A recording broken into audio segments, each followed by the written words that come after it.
So many of these problems ask you to actually set up the equation before you can solve the problem. So I'm going to give you some help with setting up these equations. Just a quick reminder so you don't feel lost and that you can't even get started.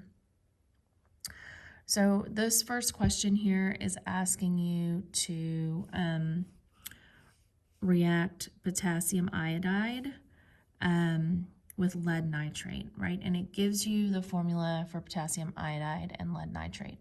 Well, we're looking at ions here, right? Ionic bonds. And so when you create your products, it's just going to be a double replacement reaction because you have to have your cations and your anions that switch spots.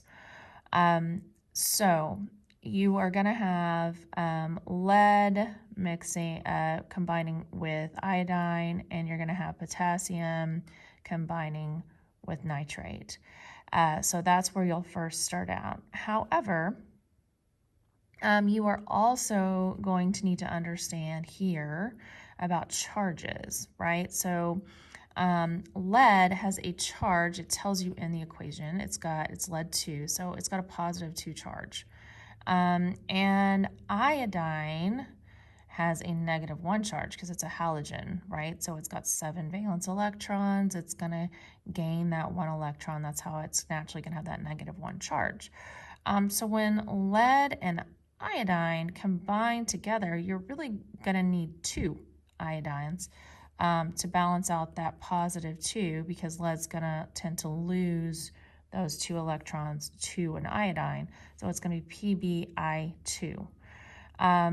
So this is an unbalanced equation, and you're going to kind of do that with several of these equations. So you want to put up here, you're going to maybe need to use your polyatomic ion sheet to look at your different charges and just your periodic table, your groups that you learned last year to make sure that you're setting it up right. And then you're going to need to balance the equation.